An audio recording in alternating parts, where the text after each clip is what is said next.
Athletics को मैंने choose नहीं किया था, एथलेटिक्स ने मुझे चूज़ किया था। The Olympic games is my goal. आपका जो दिन का जो एक दिनचर्या होती है उसमें क्या क्या तरह के एक्सरसाइजेज होते हैं? अगर आप अपनी न्यूट्रिशन पे कंट्रोल नहीं कर सकते तो फिर आप 80% ट्रेनिंग कीजिए, दिन में 3-3 घंटे भी ट्रेनिंग कीजिए, आपको ज़्यादा असर नहीं दिखेगा। What a day in your workout life looks like. 1 second or half a second you have to be able to generate extreme amount of force with a very short ground contact time. High jumper के लिए और इन 10 events के लिए काफ़ी अलग तरह के requirements या ट्रेनिंग आपको शायद चाहिए होगी। हेल्दी और एथलीट्स में कोई मतलब कॉमनलिटी नहीं होती, यहाँ पे लक का अनफॉर्चुनेटली थोड़ा फैक्टर ज़्यादा होता है। Hi, I am Chinmay and you are watching health की बात ओनली माय हेल्थ के साथ। आज हमारे साथ इंडिया के एक बहुत ही इंस्पायरिंग एथलीट जुड़ने वाले हैं, someone who literally raised the bar for Indian sports, from being a national record holder in high jump to creating history as India's first Commonwealth Games medalist in that category, and now breaking records in decathlon. Tejaswin Shankar is redefining what Indian athletes can achieve. लेकिन इन medals और records के पीछे छुपी है एक कहानी discipline, hard work और mental strength की। और आज हम इस पॉडकास्ट में डीकोड करने वाले हैं कि क्या है उनकी mental fitness, physical fitness, training and regime workout. So let's find out. Hi Tejaswin, आपका बहुत बहुत स्वागत है। Thank you. अब मैं अगर आपकी जर्नी की बात करूँ, आपकी फिटनेस, आपकी ट्रेनिंग रूटीन की बात करूँ, सो आई एम श्योर जो आपका ट्रेनिंग स्केड्यूल होगा वो बहुत ही सुपर इंटेंस होगा। So can you please walk us through what a day in your workout life looks like? Absolutely. So अभी जैसा कि आप जानते हैं, from the high jump I have switch to the combined events. Combined events जो होता है उसको डेकाथलॉन भी बोलते हैं। सो डेका एज इन 10। सो उसमें 10 इवेंट्स होते हैं and this is part of the track and field curriculum as well. Decathlon में 10 इवेंट होते हैं और आपने 5 इवेंट डे 1 में करने होते हैं, 5 इवेंट डे 2 में करने होते हैं। So you have 2 days to complete the 10 events and everybody competes together होता है। ऐसा नहीं है कि आप पहले कंप्लीट कर लिया तो आप you get to go on to the next event. And all these events are in this particular order. You start off with the 100 metre race, उसके बाद आप लॉन्ग जंप करते हैं, फिर शॉर्ट पुट करते हैं, फिर उसके बाद हाई जंप आता है and then you finish off with the 400 metre race जो एक लैप होता है ट्रैक का। ये होता है डे 1। फिर next day morning you wake up and you do the 110 metre hurdles जो 110 मीटर की बाधा दौड़ भी बोली जाती है। Then you throw the discus, then you do the pole vault जो बांस कूद जो होती है, and then you throw the javelin and then you finish off with the 1500 metre race which is a metric mile. So ये सारे 10 event आपने complete करने होते हैं and since I made that switch from the high jump to the combined events, now from a bit of a technical stand point आप ये देखें, high jump में स्किल जो है वो बहुत लिमिटेड है to the point where you have to be lean, you have to be extremely explosive. और जो आपका इवेंट है, जो आपका कॉम्पिटिशन है, तो duration of the competition is for 2 hours, but एक बाउट ऑफ एफर्ट जो है, जैसे एक जंप आप लेंगे that's probably gonna last for a second, maybe half a second from the point you take off from the ground and you land in the pit. So in those, in that 1 second or half a second, you have to be able to generate extreme amount of force with a very short ground contact time. True. आपने एक तरीके से हवा में उड़ना है, but at the same time you have to be extremely lean, क्योंकि आप स्ट्रॉन्ग तो होना पड़ेगा लेकिन आपको लीन होना है, एजाइल होना है, तो ये सब चीज़ें आ जाती हैं। So that's the whole composition of that particular sport. वहाँ से आप अगर स्विच करके एक ऐसे इवेंट में आ रहे हैं जहाँ पे it's more of an endurance style event which still has various components of explosivity, क्योंकि 2 दिन आप compete तो कर रहे हैं लेकिन उसके बावजूद हाई जंप उसमें है। so you still have to have those traits of being a high jumper to be able to jump high, you still have to be able to throw the shot put far, तो उसके लिए थोड़ा आपको muscle भी चाहिए। फिर pole vault भी करना है, तो एक पोल पे आपको लटक के ऊपर जाना है 4 मीटर 5 मीटर, और उसके बाद you have to cross the bar and you still have to have that flexibility and manoeuvrability. तो ये सारी चीज़ें उसमें हैं। So it's a very different sport from a skill standpoint, because you have to be really complete, you have to have endurance, you have to have strength, you have to be fast, you have to be agile, so all of the above आ जाता है। उसके ऊपर से आपने training की बात की, so in all reality one can only train for 6 days a week. I mean there's people who train 7 days a week, but I like to take a day off. Sunday सबको अपना प्यारा होता है। Correct. So now imagine if I'm training for 6 days a week, I still have to cover 10 events. So that's where I think training optimisation really makes a huge difference कि आप किस event को कौन से इवेंट के साथ pair करते हैं, कहाँ पे आप कॉमनैलिटीज़ ढूंढते हैं between events, how do you plan your workout schedule. You have to as जितना आप ऊपर जाते हैं the better you get, the more important, the more focus you have to give to recovery also, क्योंकि आपको rest भी उतना ही ज़रूरी है. So how do you make a combination of all these things, that's what determines how well you are able to perform. और इसीलिए जो ट्रेनिंग है वो बहुत कॉम्प्लिकेटेड होता है. there's different training cycles, different times of the year we try to do different things to try and get different adaptation in the body. So ये तो एक साइंस है, इसमें कोई गेस वर्क नहीं है. तो आप डिफरेंट सीजन्स में या अलग अलग मंथ्स में किस तरह की ट्रेनिंग करते हैं, क्या करते हैं, मेरे को बताइए. Absolutely, this is a whole field in itself. इसे स्पोर्ट्स साइंस बोला जाता है और इसकी अलग अलग पढ़ाई भी होती है. बहुत अलग लेवल का एक इसमें साइंस है. But mostly this is based of an athletes calendar. अगर मैं बिल्कुल ही बेसिक से स्टार्ट करूँ तो एक एथलीट के कैलेंडर को सबसे पहले निकाला जाता है. कोच और एथलीट साथ में बैठते हैं साल के शुरुआत में और वो डिस्कस करते हैं कि जी मेरा गोल ये कंपटीशन है. For example let's say the Olympic games is my goal and the Olympic games is going to be in 2028 July. We all know that. Now today I am sitting in 2025.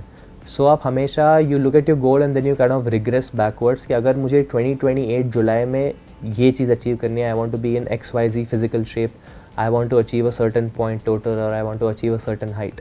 सो वो physical condition में होने के लिए what do I have to do in January of 2028? In what shape do I have to be there? What shape do I have to be in June of 2027? What shape do I have to be in December of 2026? तो ऐसे regret करते करते आप आते हैं. Then you kind of arrive at okay, if this is where I want to be in December of 2026, this is where I have to be in November of 2025. And then you kind of decide कि अच्छा अगर ये मेरे parameters अभी हैं तो अब मैं नेचुरली अगर मैं प्रोग्रेस करता हूँ तो मैं यहाँ तक जाऊँगा और फिर मैं यहाँ तक जाऊँगा. And then I can think about competing और qualifying for the Olympic games. So it's not कि 2028 जनवरी में मैं उठ के बोलूँ कि चलो जुलाई में ओलंपिक्स आ रहे हैं, तैयारी करते हैं 6 महीने की कसरत. तो ऐसे ये क्वालिफाई करना ऐसा इतना आसान नहीं होता. Because at that level there is only the best 32 people in the world that get invited to the Olympic Games, and to be top 32 in your sport, उसके लिए आपने थोड़ा एफर्ट तो करना ही पड़ेगा नॉर्मल से. काफ़ी करना पड़ेगा. तो इसीलिए there's a lot of planning that goes behind that, and this is how you plan for major competitions. Jaswin, आपसे मुझे एक चीज़ और जाननी है, क्योंकि जैसे आपने पहले बताया कि डीकैथलॉन की जो आपने बात करी कि 10 इवेंट्स साथ में होते हैं, प्लस आप एक हाई जंपर भी हैं, और दोनों के लिए जो है जो एक ट्रांजिशन है आपके वर्कआउट प्लान में, वो किस तरीके से आप लाते हैं, क्योंकि हाई जंपर के लिए और इन 10 इवेंट्स के लिए काफ़ी अलग तरह के रिक्वायरमेंट्स या ट्रेनिंग आपको शायद चाहिए होती होगी. सो वो आप कैसे डिफ्रेंशिएट करते हैं? बिल्कुल. तो दोनों के बॉडी टाइप्स बहुत अलग हैं. To begin with, as a combined events athlete, as a decathlete, usually since there's so many events that they have to cover, since there's so many skills that they have to perform, usually you tend to see a more muscular, taller, stronger, fitter sort of a body type. यही अगर आप किसी एक high jumper को देखेंगे जो solely high jump करते हैं, वो यूजुअली आपको टॉल, लैंकी लेकिन बहुत स्किनी मिलते हैं. So that's the nature of that particular sport. उसमें आप मसल, जितना भी आपके बॉडी में एक्सेस वेट होगा, यू हैव टू इमेजिन कि आप एक छोटा सा बैकपैक लेके जंप कर रहे हैं, उसमें आप ज़्यादा जंप करेंगे या फिर बिना बैकपैक के जंप करेंगे, because that's like having extra weight tied to you. So as a high jumper the whole focus is to try and lose every ounce of excess weight and not be able to carry any extra weight over the bar, ताकि आप अपने आप को उतना अच्छा chance दे सकें jump करने का और उस बार हाइट को क्लियर करने का. But as a combined events athlete, क्योंकि आपके मल्टीपल स्किल्स हैं, there so many things that you are doing, you still have to have some fat reserve, you still have to have muscle to be able to throw the shot. अगर आप 2 दिन compete कर रहे हैं तो बिना थके रहने के लिए थोड़ा फैट रिजर्व चाहिए ताकि ग्लूकोज कन्वर्ट हो बाय एनर्जी में. So there is lot of variance in the body type, but all in all वही है. जब आप एक पर्टिकुलर इवेंट के लिए तैयारी करते हैं, किसी बड़े कॉम्पिटिशन के लिए, then you try to first get your body composition down to that particular event, और उसके बाद वहाँ से फिर आपका सफ़र शुरू होता है कि फिर स्किल पे हम काम करते हैं. ओके. सो ये तो आपकी बात हुई पर्सनल ट्रेनिंग की, but someone who is watching you right now and who wants to build an athletic body, not bulky but strong and agile, तो what's one training principle they should follow? मतलब something that I would probably like to share is, and again this some might agree or some might not agree, but training is only 20%. मतलब आप train ना भी करें, अगर आपको वैसे करना है तो you can still get away with just doing 20% of your routine should be training, but the remaining 80% comes from nutrition.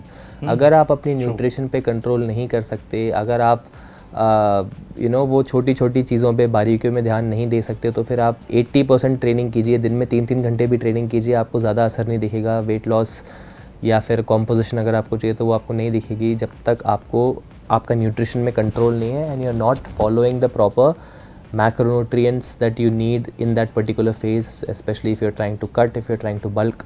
If you can't focus on those things, then you can train for all day. पूरा दिन आप gym में रहिए, उससे इतना कोई आपको फ़र्क नहीं दिखेगा जितना न्यूट्रिशन से आपको फ़र्क दिखेगा, क्योंकि कैलोरिक डेफिसिट ही एक वे है प्रॉपरली और सस्टेनेबली वेट लॉस करने के लिए या फिर हेल्दी होने के लिए।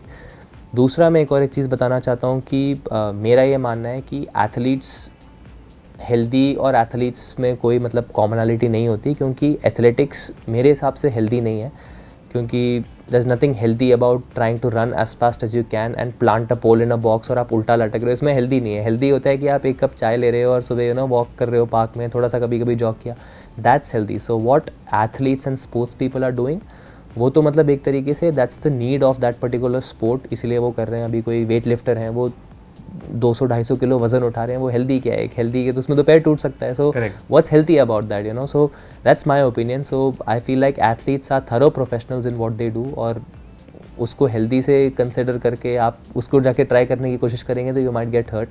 सो the reason somebody is able to do those things is because they have spent years and years trying to achieve that particular goal.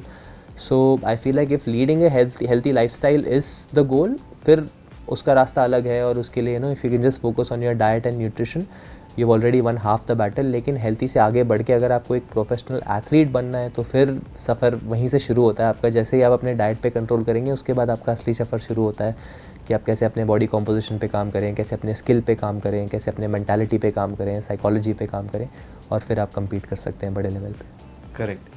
I think ये आपने बिल्कुल सही बात बोली कि डाइट पे कंट्रोल रखना और जो हमें एक्चुअली में चाहिए वो खाना, ना कि जो हमारी ज़ुबान को चाहिए या हमारे स्वाद के हिसाब से चाहिए, वो बैलेंस रखना बहुत ज़रूरी है। अच्छा तेजस्विन, काफ़ी लोग ना ये समझते हैं, जैसे कि जो हमारे नॉर्मल, अगर हम एथलीट्स की बात ना करें, कि अगर आपको हेल्दी रहना है मतलब बॉडी शॉडी बनानी है मतलब जिम जाना है। सो आपकी लाइफ में क्या आप भी जिम जाते हैं, या आपका जो दिन का जो एक दिनचर्या होती है उसमें क्या क्या तरह के एक्सरसाइजेज होते हैं? How do basically balance the strength training हो गया, या आपका कार्डियो हो गया, या फ्लेक्सिबिलिटी हो गया, तो आप कैसे बैलेंस करते हैं? आप प्लीज़ उसके बारे में बताइए। बिल्कुल। So gym is an integral part of my training, क्योंकि जो स्ट्रेंथ ट्रेनिंग है वो जिम में ही हो पाती है। और जिस तरीके के मतलब मैं जनरल ऑडियंस को एडवाइस नहीं करता, मतलब अगर उनको लगता है कि जिम में उनका बेनिफिट है तो उसमें कोई बुराई नहीं है। Gym is a really good place to go and not just lift weight, not just get fit, but also to build a community, क्योंकि वहाँ पे आपके जैसे लाइक माइंडेड लोग आते हैं जो शायद अपने वेट से तंग हैं, या फिर they are tired of their body composition, they want change. तो आपको जब लाइक माइंडेड लोग मिलते हैं तो कभी कभी जो चीज़ अकेले नहीं हो पाती वो एक ग्रुप में करना ज़्यादा आसान है, क्योंकि आपको मोटिवेशन फिर खुद के अंदर ढूंढने की ज़रूरत नहीं है, आपके आसपास मोटिवेशन आपको मिल जाता है। तो उस एसेंस में बहुत अच्छा है। लेकिन मेरे केस में जिम मेरे लिए इतना इंटेग्रल इसलिए क्योंकि the amount of weight that we have to lift for, or I am trying to lift for my body type, is very necessary for my sport। क्योंकि आप इमेजिन कीजिए, जब आप हाई जंप करते हैं तो फिर you run in a curve, और उसके बाद आप एक टेक ऑफ करते हैं, you try to jump off one leg and you have to go as high as you can.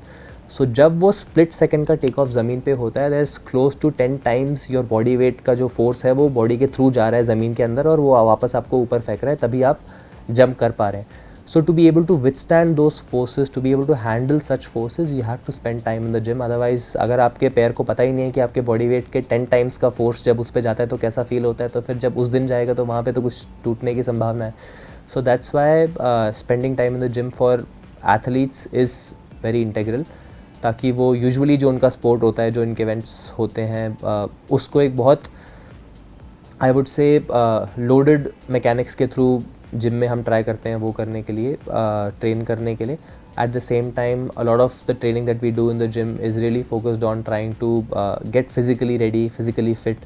there's this concept called rate of force development। तो कितना जल्दी आप वेट को उठा पाते हैं, the heavier the weight, the faster you're able to lift, the more power you're expressing। तो ये सारे कॉन्सेप्ट्स हैं अलग अलग जिनको यूज़ करके एक ऑप्टिमाइज ट्रेनिंग प्लान बनाया जाता है, ताकि फटीग को भी मॉनिटर किया जाए और आप जिम में भी टाइम सही से स्पेंड करें उसके बाद। क्योंकि अल्टीमेटली जिम तो सिर्फ फिट होने के लिए उसके बाद you still have to be able to do the skill. मैं कर्व में कैसे भाग रहा हूँ, मेरे हर स्टेप कंसिस्टेंटली एक जगह आ रहे हैं कि नहीं आ रहे। और ये तो सिर्फ एक इवेंट हो गया हाई जंप का, ऐसे 9 और इवेंट हैं। शॉर्ट पुट में ये है कि भाई गोला कैसे निकलेगा, पोल वॉल्ट में ये है कि आपका स्टेप सही जगह आ रहा है, पोल कब आप प्लांट कर रहे हैं, बॉक्स में हो गया कि नहीं गया, ऊपर जब आप जाके इन्वर्ट कर रहे हैं तो आपका क्या पोजीशन है। तो ये बहुत सारे टेक्निकलिटीज़ हर इवेंट में आ जाते हैं। So lot of the time is also spent working on skill for such events. और कार्डियो के एस्पेक्ट में, since when you're running in the combined events, there's 2 main running events, which is the 400 and the 1500 race, और obviously 100 meters तो है ही है। सो वहाँ पे उसके लिए जब आप ट्रेन करते हैं तो कार्डियो वहीं से हो जाती है। तो जिम में मुझे ये सब चीज़ों में ज़्यादा टाइम स्पेंड करने की ज़रूरत नहीं है। And what about flexibility? Flexibility something which मुझे सबसे वो बोरिंग लगती है, लेकिन वो बहुत इंपॉर्टेंट है। मुझे सबसे बोरिंग इसलिए लगती है क्योंकि जब मैं ये सारी चीज़ें कर लेता हूँ और उसके बाद जब स्ट्रेचिंग का टाइम आता है, वो आखिरी का जो 15 मिनट 20 मिनट थोड़ा सा बैठ के स्ट्रेच करने के लिए, तब लगता है कि कूल डाउन करना है। तो तब लगता है, और मैं भी इंसान ही हूँ, ऐसा कोई सारे एथलीट्स ह्यूमन बींग्स ही होते हैं, तो तब थोड़ा लगता है कि अरे चलो यार घर चलते हैं, हो गया 3 घंटे से आए, when are we going to leave. So वो डिसिप्लिन जब आता है, कई दिन ऐसा हो जाता है कि छोड़ के चले जाते हैं या फिर अगली बार कर लेंगे नेक्स्ट टाइम, बट वो डिसिप्लिन जिसके अंदर आ जाता है, आई थिंक वो बहुत ज़रूरी है। Because ultimately you have to treat your body like a temple. मतलब अगर आप एक रोल्स रॉयस चला रहे हैं तो उसके अंदर आप कभी भी सस्ता पेट्रोल तो डालेंगे नहीं, you will have to put the best power petrol in that particular car. So वैसे अगर आप अपने बॉडी को सोचेंगे तो आप प्रॉपरली खाएंगे। अब मुझे भी गिवन्स होते हैं, सर्दी का मौसम आ रहा है, मोमोज़ खाने के मन करता है उसका भी। So they're all things that I wouldn't say you have to avoid, I mean I wouldn't say you have to completely cut out, but the more control you have over those cravings, वो determine करता है कि आप कितना अच्छा कर पाएँ। तो आप कभी कभी मोमोज़ खाते हो? बिल्कुल खाता हूँ, मैं दिल्ली से हूँ तो मोमोज़ भी खाता हूँ, बहुत रेयर, बट कभी कभी वो छोले भटूरे की भी क्रेविंग होती है। So those things are very natural I guess, but पहले जितनी होती थी उसको मैं अब कंट्रोल ज़्यादा कर पाता हूँ। So I feel like that's helped me also. कैसे कंट्रोल करते हो? नहीं, ये तो मतलब बहुत सिंपल है कि बस नहीं खाना है तो नहीं खाना है, और वो उस समय बहुत मन करेगा, you know, you will feel like eating it. वो कोई भी आपको बोलेगा तो गुस्सा आएगा उसके ऊपर, कह रहे यार तुम मुझे कैसे बोल सकते हो, मुझे तो बहुत मन कर रहा है। And that's it's very difficult, but simple इसीलिए है क्योंकि अब नहीं है तो नहीं है, you just can't do it, because then you have to think about the big goal at hand.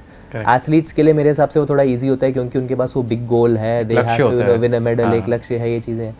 But अब मैं अगर कहीं और काम कर रहा होता, मान लीजिए मैं कोई कंपनी में काम कर रहा हूँ, मेरे पास ऐसा कोई गोल थोड़ी है कि मेरे को अपने आप को लीन रखना है, उसका मेरे पेचेक से या फिर मेरे लाइफस्टाइल से कोई लेना देना नहीं है। वो तो मतलब it's more for a healthy lifestyle, more for my self. अगर मैं अपने आप को इतना वैल्यू करता हूँ तो बात दूसरी है, बट अगर एक दिन इतना चीट वगैरह, तो as somebody who is not an athlete I feel like it's much more harder. तो उसके बाद भी जो लोग फिटनेस में होते हैं, जो मान लीजिए अगर आपके केस में if you are somebody who is really inclined towards fitness, I feel like मेरी आपकी तरफ रेस्पेक्ट ज़्यादा है, because for me it's much easier because it's my job, but आपका ये जॉब नहीं है। In spite of that, if you are able to lead a healthy fit life style, I feel like that's more commendable than my journey. So that's being very modest of you. नहीं, but that's great.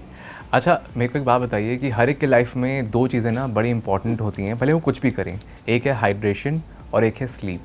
तो आप दिन में अपनी hydration needs को और अपने sleep को किस तरीके से मैनेज करते हैं, आप प्लीज़ वो बताइए।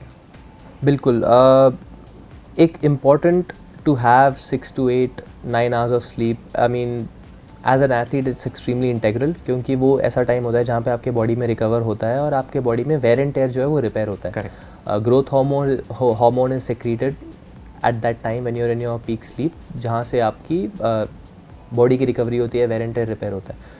सो अगर आप प्रॉपर्ली नहीं सो पाते या फिर आपकी नींद में कोई प्रॉब्लम है, so I feel like that's the first thing that you have to address. Training, खाना, ये भी एक तरीके से you know you can still manage, but if you not able to sleep properly, if you have some sort of an insomnia issue, वो सबसे पहले address करना बहुत ज़रूरी है अगर आप एक हेल्दी लाइफस्टाइल लेना चाहते हैं। क्योंकि it's like a domino effect. एक दिन की नींद जो है स्लीप बैंक के जैसे, कि एक दिन अगर आपने बैंक में थोड़ा कम डाला तो अगले दिन जब आप विड्रॉ करेंगे तो और थोड़ा कम हो जाएगा। तो वैसे ही नींद अगर एक दिन कम हुई और अगले दिन आपकी फिर नींद कम हुई, तो then it becomes a domino effect, और by the time you get to 1 week of sleep deprived, आपके चांसेस ऑफ इंजरी बहुत ड्रास्टिकली बढ़ जाते हैं।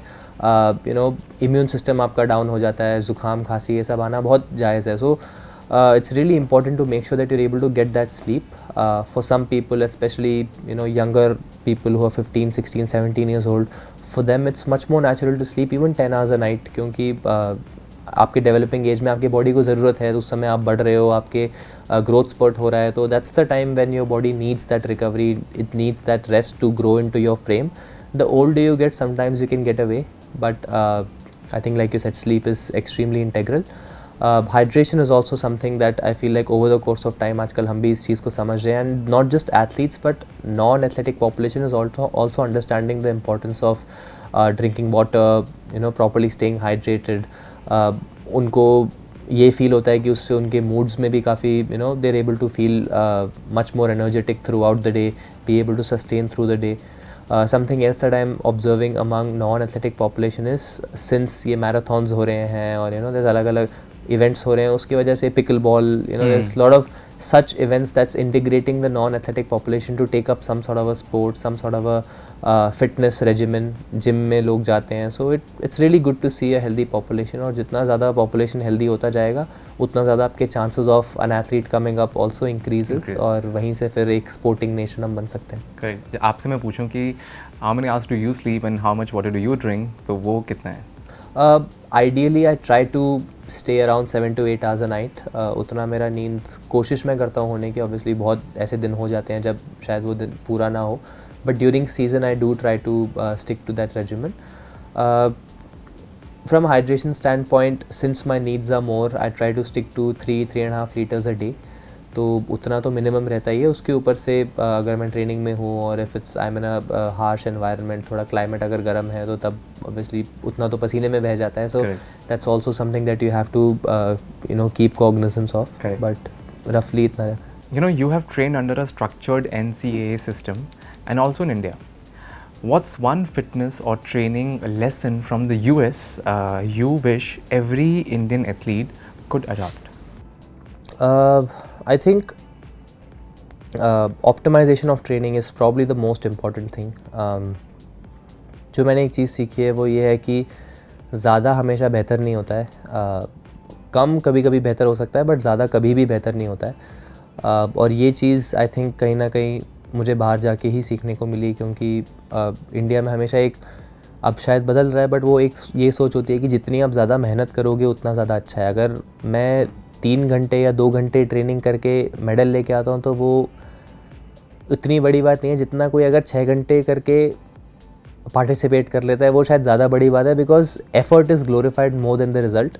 आई फील लाइक वहाँ पे थोड़ा बदलाव चाहिए कि it's not about the effort is obviously extremely important, but क्या वो रिज़ल्ट में कन्वर्ट हो पा रहा है कि नहीं हो पा रहा है, वो सबसे इम्पॉर्टेंट है.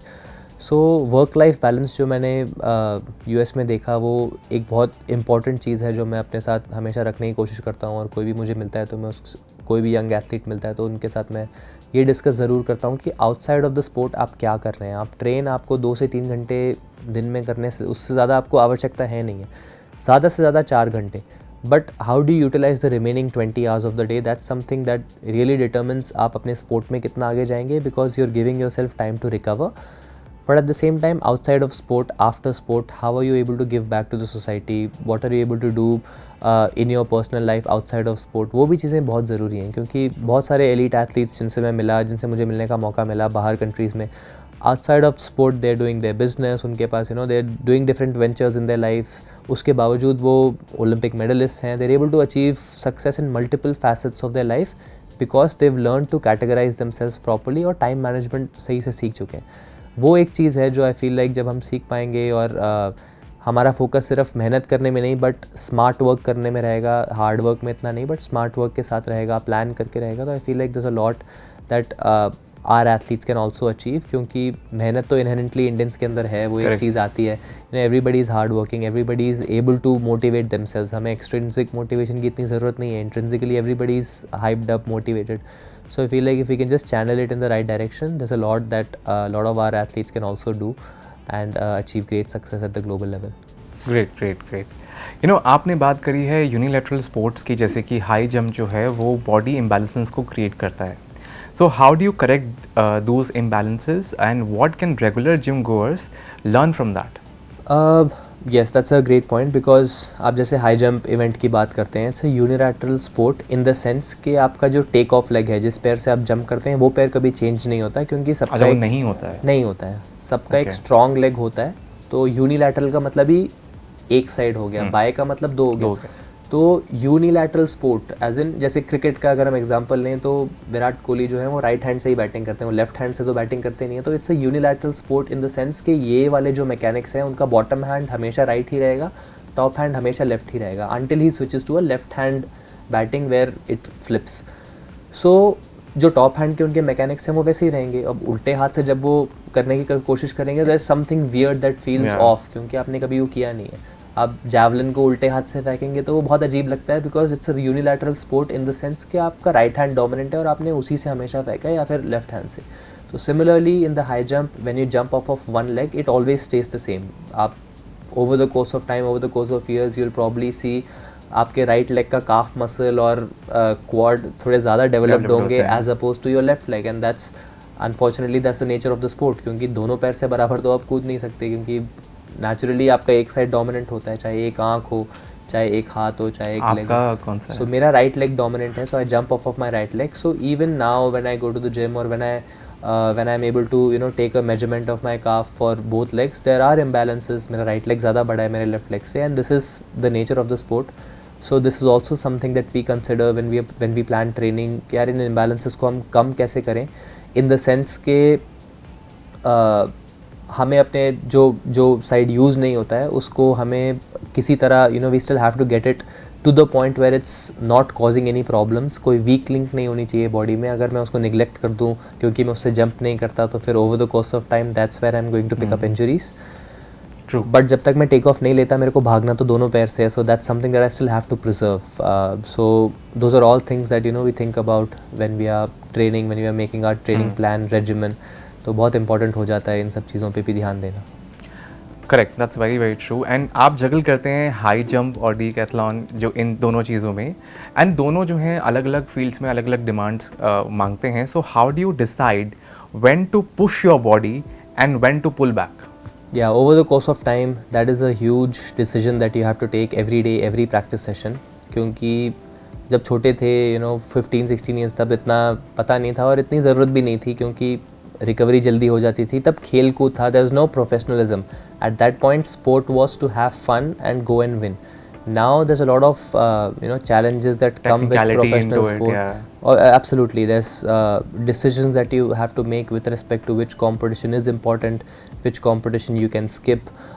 कोई competitions ऐसे होते हैं जैसे फॉर एग्जांपल अगर हम किसी बड़े चैम्पियनशिप की बात करें जहाँ पे आपको इंडिया को रिप्रेजेंट करने का मौका मिलता है, उससे पहले आप जाके छोटे मोटे चैम्पियनशिप्स खेलने की कोशिश नहीं करते, क्योंकि you want to try and preserve yourself for that big competition. Okay. Some people like to go and play such competitions just to prepare themselves for that major championship. So everybody has a different way of doing things, which आप इसको सीखते हैं over the course of time as you compete more often.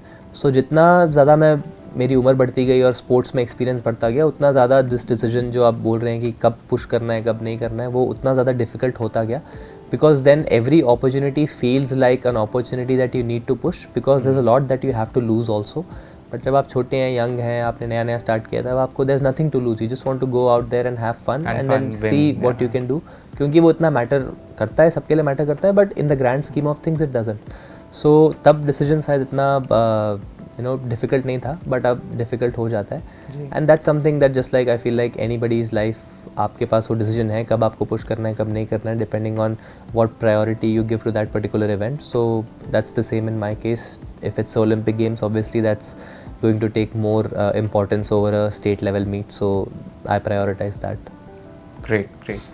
आपने अभी कुछ time पहले बात करी थी कि आप अपने माइंड को बहुत अच्छे से समझाते हैं कि नहीं खाना है तो नहीं खाना है, मतलब you basically you can actually control your cravings. I know कि डाइट, जैसे आपने पहले बात भी करी कि 80% जो है it's all diet, 20% is the training which matters. So can you share what's your typical days meals look like अगर हम बात करें from breakfast to dinner? So in my case, and as any athlete should, I feel like, और again athlete भी थोड़ा एक generic word हो गया, क्योंकि हर sport का और हर athlete के requirements अलग होते हैं. अब athlete में भी athletics के अंदर भी एक short putter है जो लंबे चौड़े और हट्टे कट्टे होते हैं, और एक हाई जंपर है जो पतला सूखा लेकिन लंबा होता है. So everybody's needs are extremely different, even though it's the same sport, both are athletes. उनकी जो नीड है एक शॉर्ट पुटर की वो बहुत अलग है, क्योंकि they have to be big, they have to be bulky, because they have to move a 7.5 kilo iron ball as far as they can. But as a high jumper, your needs are completely different. You have to move your own body over something that's so high and you have to jump high. So her event के needs अलग होते हैं, हर event की requirement अलग होती है. And similarly from a dietary standpoint also it all comes down to how you manage your macronutrients. जो 3 macronutrients हैं वो प्रोटीन, vitamins and minerals और उसके बाद carbohydrates. So fats, your 4 major macronutrients. So you have to try and find a balance among all of this. So when I'm preparing for a high jump competition or a high jump season, I try to keep the carbohydrates and the fats at a very minimal, क्योंकि that's when I have to play with my weight. I have to make sure that my body weight is as slim or as lean as I can be. And the training part takes care of the composition. तो weight एक बार कम हो गया तो वो fat को muscle में convert करना वो training part देख लेता है. But when I'm actually preparing for a decathlon championship or a competition, then it becomes a bit different because I need fat reserves to be able to sustain 2 days of competition. Correct. I need carbohydrates because मेरा training load ज़्यादा है. I'm spending more time in the field, so I need that energy to be able to sustain all of those things. तो तब dietary need थोड़ी सी बदल जाती है. But on average in the morning, usually I like to eat eggs. अंडे मुझे बहुत पसंद है. ऑब्वियसली एक कप ऑफ कॉफ़ी मुझे चाहिए रोज़ सुबह, गाड़ी फिर नहीं तो हिलती नहीं है. So I need my coffee, I need some eggs, I need a toast. कभी पोहा बन जाता है, दलिया. विद मिल्क और without milk? Depends on the day. मुझे बहुत इसमें इतना मैं पिकी नहीं हूँ, बट एक पॉइंट के बाद और सबके पास आता है वो थोड़े दिन एक टेस्ट चेंज करने के लिए, then you go for black coffee, फिर एक थोड़ा टेस्ट करने के लिए थोड़ा वापस दूध आ गया. फ़िल्टर कॉफ़ी भी बहुत पसंद है. So these are all things I play with. I am not very strict with my diet in that sense कि यही होना चाहिए. 2 मतलब 2.5 अंडे हो गया तो गलती हो गई, ऐसा नहीं है. But on average I try to keep things clean. मीठा मुझे बहुत ज़्यादा पसंद है, जो बिल्कुल मतलब उससे मैं थोड़ा अगर घेवर एवर का डब्बा रखा होगा तो फिर वो मैं मतलब देख के ही ख़त्म कर दूँगा. ऐसा मेरे अंदर वो पावर है कि मुझे बहुत ज़्यादा मीठा पसंद है. पीपल से you have a sweet tooth, I have 32 sweet teeth. तो मतलब मेरे लिए तो बिल्कुल ही एक that's a big weakness, Achilles heel.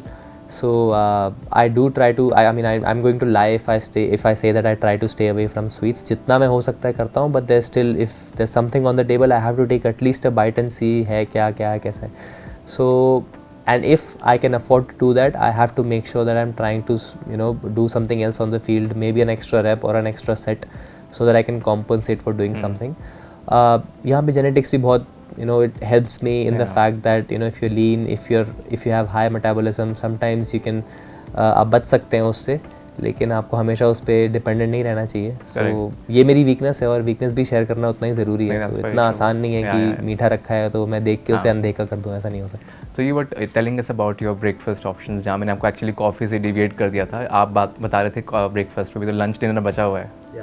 So breakfast में I like eggs, I like protein early on in the morning. Eggs पसंद हैं, उसके साथ टोस्ट यूजुअली मैं लेता हूँ, या फिर कभी कभी पोहा भी बन जाता है, दलिया भी हो जाता है, तो वो भी चलता है. So ideally the whole idea is to have some protein source and some carb source, because वो आपको पूरे डे के लिए सस्टेन करेगा. अगर लंच हो पाए नहीं हो पाए, थोड़ा लेट भी हो जाए, तो you will have some sort of a carb source which is going to give you energy for the rest of the day.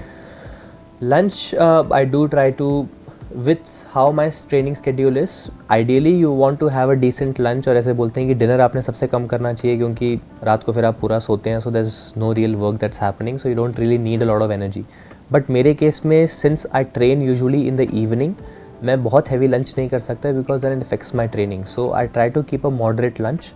Lunch में anywhere from chapatis to rice, chana, rajma, ये सब चीज़ें मैं खाता हूँ. So that's something that I try to have for lunch because it's still some sort of a carb source, but since it's rice वो heavy नहीं होता. और ऑब्वियसली ये एक चीज़ है जो चीज़ मैं बिल्कुल भी अवॉइड करता हूँ, वो है मिर्ची और मसाला. सो आई कांट हैव एनी मिर्ची, I can't have any masala, because the more you have such spices the more it stage in your body and makes me lethargic. तो मुझे वो लेथार्जी से बचने के लिए मैं बिल्कुल भी स्पाइस खा ही नहीं सकता, और वो मैं बिल्कुल अवॉइड करता हूँ. कोई भी मसाला हो मैं उसको अवॉइड करता हूँ. So that is something that is a core part of my diet. And once I do my training in the evening, at night I feel more hungry, क्योंकि ट्रेनिंग के बाद ज़्यादा भूख लगती है. सो डिनर मेरा यूजुअली थोड़ा हैवी होता है. It's a bit different from what somebody might advise, but in my case that's how I do it. And even in dinner I try to stick to a certain amount of protein requirement, and before going to bed there is an amount of protein requirement that I have to hit so that when I sleep, जो हमने sleep phase की बात की कितना important है, वहाँ पे growth hormone secrete होता है. So if I can aid my body with giving it some protein with that growth hormone combined, a lot of repair and rejuvenation work can happen at that time, ताकि मैं अगले दिन सुबह उठूँ या throughout the course of the week, if I'm able to follow this process, I'll be able to recover from the hard workouts that I do. Correct. So आपने जिस तरीके से भी बात करी कि आप सुबह से लेकर रात तक क्या खाते हैं, अभी आपने कहा कि recovery is also very very important. तो मेरा अगला क्वेश्चन उसी से जुड़ा हुआ है कि recovery is a huge part of an athlete's health. What are your top recovery practices? जैसे क्या आप अच्छे से सोते हैं या मे बी फिजियोथेरेपी या योगा, आपके क्या टॉप रिकवरी प्रैक्टिसेस हैं? Yeah, so the most important recovery tip is you have to have proper sleep. अगर आप 7-8 घंटे की नींद नहीं सोएंगे तो उसके बाद आप आइस बात कर लें, मसाज ले लें, उसका इतना कोई इफेक्ट नहीं होगा अगर आपको नींद पूरी नहीं मिलती है. So the most important thing is your sleep. But if you're able to capitalize on your sleep, if you're able to have proper nutrition, more than half the battle is won. But उसके बाद आप जब 1% Chase करने जाते हैं तो तब बहुत सारे रिकवरी मोडालिटीज़ होते हैं जो एथलीट्स यूज़ करते हैं. मुझे पर्सनली डीप टिश्यू मसाज बहुत पसंद है. I try to take that during season. During the off season not as much, because उस टाइम पे हम जानबूझ के कोशिश करते हैं अपने बॉडी को एक सर्टन ट्रेनिंग रेजिमेंट करके नए अडेप्टेशंस को चेज़ करने के लिए. और अगर आप मसाज कर लेंगे तो फिर you not letting the body adapt and recover on its own. जब तक वो खुद रिकवर करके उस स्ट्रेस से अडेप्ट नहीं करेंगे तब तक आपके पास वो एक सिद्धि हासिल नहीं होती, एक स्किल आपके पास वो आता नहीं है. So for that reason I try to stay away from a lot of artificial recovery modalities outside of season. But in season आपका गोल अडेप्टेशन नहीं है. इन सीज़न आपका गोल है कि जो मैंने ऑफ सीज़न में अडेप्टेशन को एक्वायर किया है उसको मैं कैसे अपने स्किल में लेके आ सकूँ और अच्छे से परफॉर्म कर सकूँ. So in season I do go for lot of artificial recovery modalities such as manual therapy. That's something that's part of physiotherapy. Cryo chamber का भी मैं इस्तेमाल करता हूँ कभी कभी. वो एक तरीके से एक छोटा सा कमरा होता है जिसके अंदर बिल्कुल नेगेटिव टेम्परेचर होता है और आप अपने अंडरवेयर में उसमें अंदर जाते हैं and then it exposes you to peak cold temperature for 5-6 seconds 10 seconds और उसके बाद 10 second bursts में आप करते हैं. you come out then you go back in again. Something else that you can do is a lot of people like ice baths. contrast bath होता है तो आप ice से hot से ice ऐसे आप करते हैं. sauna बहुत एक अच्छी invention है जिसको मैं यूज़ करता हूँ. so a lot of other recovery modalities that I try to do in order to shock the system and promote recovery. but most importantly ये सब का अगर आपके पास किसी के पास access नहीं है, as somebody who's watching the show, I feel like if you can sleep properly and eat clean, that's more than half the battle won. Correct, that's very very true. आपने start किया था because you wanted to be a fast bowler, लेकिन you ended up being India's top high jumper. So looking back, what does this happy incident, or I would say accident, teach you about being open to change in life? I think it's very serendipitous, क्योंकि जब मैंने start किया था ये athletics को मैंने choose नहीं किया था, एथलेटिक्स ने मुझे चूज़ किया था. Because this was 2014 and I was in school. हमारे स्कूल में हाउसेस बहुत, मतलब हाउसेस का जो स्पोर्ट होता है बहुत क्रेजी होता है. सो उसके क्रिकेट मैच में I was a fast bowler. For my age I was tall, lanky. 14 years old में मैं I think I was about 6 feet. तो लंबा था लेकिन पतला था. तो and you know at that age usually वो ग्रोथ स्पर्ट आधा पौना होता है. तो फिर समटाइम्स स्कूल के बच्चे आप देखते हैं जिनकी पैंट यहाँ कमर तक होती है लेकिन नीचे से थोड़ी उठी हुई होती है, because they haven't grown into their frame. So I was one of those kids. Physically I wouldn't say I was very gifted, but I was tall. I was athletic because all through my youth ages, my young ages, sports का बहुत शौक था. तो cricket खेल रहा था और एक दिन हमारे स्कूल में उसी टाइम पे नए स्पोर्ट्स की टीचर आए हुए थे, मिस्टर सुनील कुमार. तो जब मैं खेल रहा था तो उन्होंने एक दिन मुझे भागते हुए देखा और उन्होंने बोला कि क्रिकेट बॉल के साथ तुम क्या करोगे, तुम्हारा क्रिकेट में कोई फ्यूचर नहीं है, तुम एथलेटिक्स में आओ. तो तब मुझे इतना कुछ पता नहीं था एथलेटिक्स क्या होता है और कैसा है. बट हमारे स्कूल में वो स्पोर्ट्स का कल्चर बहुत अच्छा होता था, because there is this thing called an activity week which used to happen in our school. बहुत सारे स्कूल्स में स्पोर्ट्स डे होता है लेकिन हमारे स्कूल में स्पोर्ट्स वीक होता था. तो in that week everybody who is in school had an opportunity to compete in multiple sports. Okay. Alongside that, during the first half of the day, आप अलग अलग workshops कर सकते थे with respect to theatre, photography, home science. मतलब बहुत अलग अलग आपके पास options थे. वो एक हफ्ता पढ़ाई से बिल्कुल छुट्टी और अलग अलग opportunities आप explore कर सकते थे अपने life में. And there used to be different people who'd come और वो वर्कशॉप्स कंडक्ट करते थे जो पेरेंट्स अपने अपने फील्ड में कोई अगर फोटोग्राफर है तो वो एक हफ्ते के लिए आके बच्चों को फोटोग्राफी के बेसिक्स सिखाएंगे, तो ऐसे टाइप का होता था. सो वहाँ से मेरी जर्नी शुरू हुई and that's how I got into high jump, और I guess high jump chose me. और स्कूल में वो क्रेज़ था और थोड़ा थोड़ा करते I never realised by the time I graduated high school और by the time I finished my 12th standard I already held the national record for men in India. तो वहाँ से मेरी हाई जंप की जर्नी एक तरीके से शुरू हुई. नाइस. सो जो आपकी जर्नी दिल्ली तक थी, फिर उसके बाद में आपने यूएस में प्रॉपर फुल स्कॉलरशिप ली और फिर आपने नेशनल रिकॉर्ड्स को ब्रेक किया.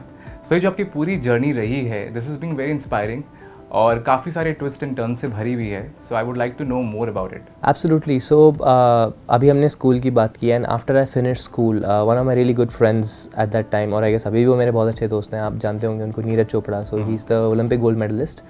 This was in 2016. हम साथ में कैंप में थे. He was in Bangalore camp.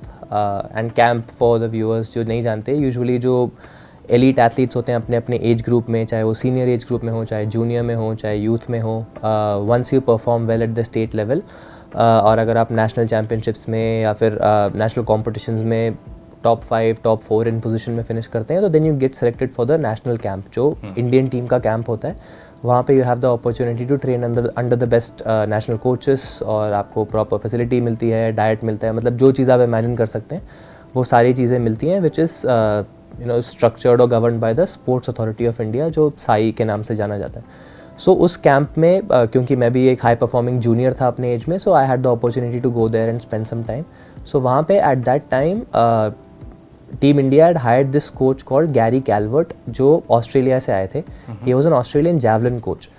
तो वो ऑब्वियसली जैवलिन के कोच थे, तो मेरा उनसे कोई काम तो था नहीं, बट एक दिन ऐसे ही उनसे जब मैं मिला और उनसे जब मैंने बात किया तो उन्होंने बोला कि आप स्पोर्ट्स के अलावा क्या करते हैं. तो मैंने बोला सर मैंने ऐसे 12th स्टैंडर्ड क्लियर किया हुआ है और my plan is to get into Delhi university और डीयू में जाऊंगा और 4 साल बाद 3 साल बाद डिग्री करके I will focus on my sports. तो उन्होंने बोला कि what do you want to study, what area of specialization are you interested in. तो मैंने बोला जी इस सब का तो मुझे इतना कुछ पता नहीं है, मुझे इतना पता है कि स्पोर्ट्स कोटा में अगर आप जाते हो डीयू में तो 3 साल बाद आप एक आध एग्ज़ाम देके डिग्री आपके पास आ जाती है and it doesn't really matter क्या है कैसे है. और उस समय मतलब इतनी मेरी नॉलेज थी, again I am 11th-12th standard kid, तो जितना मैंने आसपास से सुना था मैं वही उसको बोल रहा था.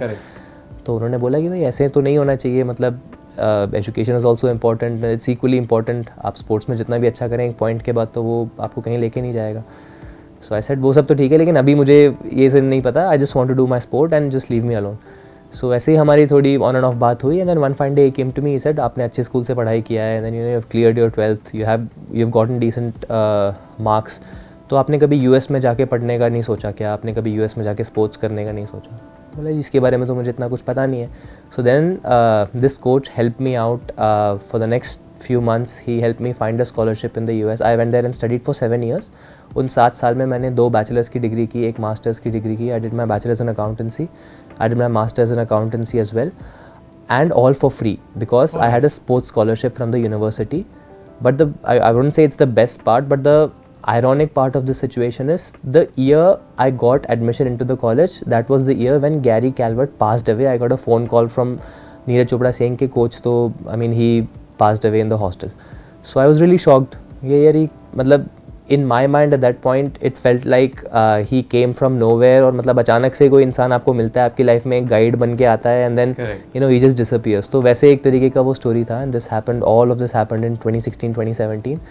So I feel like that was a big turning point in my life कि यार वो अगर उस समय वो गैरी नहीं आते तो शायद मैं अभी भी दिल्ली में यहाँ कहीं घूम रहा होता या कुछ, यू नेवर नो क्या कर रहा होता. तो आई गेस वो एक डायरेक्शन मिला और एक प्रॉपर पाथ मिला where I could also focus on my education, complete a certain level of education और उसके साथ साथ स्पोर्ट्स में भी you know I could achieve all the dreams that I set out to achieve, medalling at some of the major competitions, having the opportunity to represent India. So I feel like ये सारी चीज़ें तभी हो पाती हैं अगर उस दिन अगर गैरी से मेरी बात नहीं होती तो शायद ये कुछ भी नहीं हो पाता और मैं आपके साथ बैठ के बात भी नहीं कर रहा होता. So I think all thanks to Gary and you know such people जो कभी ना कभी आपके लाइफ में आते हैं और you know they give you that direction. So in my case I would probably credit all of that to Gary who's not with us anymore but in spirit probably. That's very sweet. You know ये सुन के काफ़ी अच्छा लगा कि आपकी life में एक guiding force था जिसने आपको गाइड किया एंड वो एक निमित्त ज़रिया बने जिसकी वजह से you were able to achieve all the things, और आज आप मेरे साथ में यहाँ पर हैं. सो इट्स आवर प्लेजर कि आप यहाँ पर आए. लेकिन कभी कभी होता है कि कुछ लोगों के लाइफ में वो एक गाइडिंग फोर्स नहीं होता है.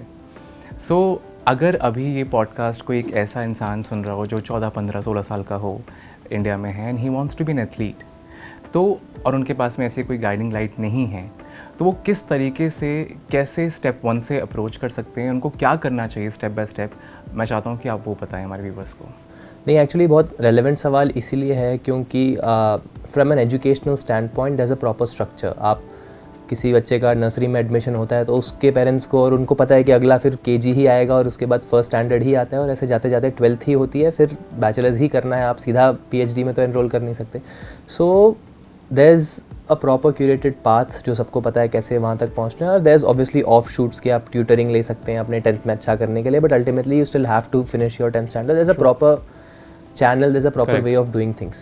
Unfortunately, sports में now if we compare cricket and other sports, the reason cricket is doing so well in our country is probably because of the systems that are in place. Everybody knows. अब मैं cricket खेलता भी नहीं है शायद, मैं तो फिर भी चलो स्पोर्ट्स में हूँ. जो स्पोर्ट्स नहीं भी खेलते उन्हें कोई भी स्पोर्ट का नहीं पता, दे स्टिल नो कि क्रिकेट में आपको सबसे पहले आप अपने स्टेट को रिप्रेजेंट करेंगे, उससे पहले आप जोन को करेंगे, फिर स्टेट को करेंगे, फिर आप you get to play Ranji trophy, list A खेलेंगे, फिर आप नेशनल टीम में जाएंगे. So is a proper structure. बहुत सारे अन्य स्पोर्ट्स में क्या होता है कि ऐसा प्रॉपर स्ट्रक्चर नहीं होता है. सो वो एक बहुत बड़ा रीज़न है जिसकी वजह से काफ़ी सारे बच्चे जो जैसे आप कह रहे हैं 14-15 years old, they really don't know what the proper channel is. So उसको अगर मैं थोड़ा सा एम्पलीफाई करूँ तो सबसे पहला स्टेप जो है, अगर आप किसी स्पोर्ट में इंटरेस्टेड हैं, और कभी कभी ऐसे जो स्पोर्ट्स होते हैं जैसे ट्रैक एंड फील्ड, तो फिर भी चलिए आई थिंक काफ़ी जगह खेला जाता है, लेकिन बहुत से ऐसे स्पोर्ट्स होते हैं जो नॉर्मली स्कूल में नहीं खेले जाते. सो उसके लिए बच्चों को जिन इंटरेस्ट तभी आता है किसी चीज़ में जब आप उसको देखते हैं करता हुआ, आप थोड़े क्यूरियस होते हैं, देन यू सी करिए क्या होता है, बैडमिंटन अच्छा, रैकेट को पकड़ के एक बार किया, देन यू डेवलप इंटरेस्ट, और you see something on television. आप जिमनास्टिक्स देखते हैं, हर स्कूल में जिमनास्टिक्स तो होता नहीं है. Correct. But you see somebody like maybe a Deepa Karmakar on TV, वो ओलंपिक्स में 4th आई, आपके अंदर एक क्यूरियोसिटी जागी. Then you try and find local coaches around your area. आप गूगल में डालते हैं कि जी जिमनास्टिक्स कोच अराउंड मी, तो पहला जो कोच का नाम आया, you try and find them out, scout them out, आप उनको फ़ोन करते हैं and then you go and train with them. So इसमें क्या होता है कि there is lot of hit and miss happening, क्योंकि अब सर्च इंजन आपको बताता है कि आपको कहाँ जाना है, आपको तो पता नहीं सही कौन सा है गलत कौन सा है. सो आई फील लाइक उस एरिया में there is lot of work that needs to be done.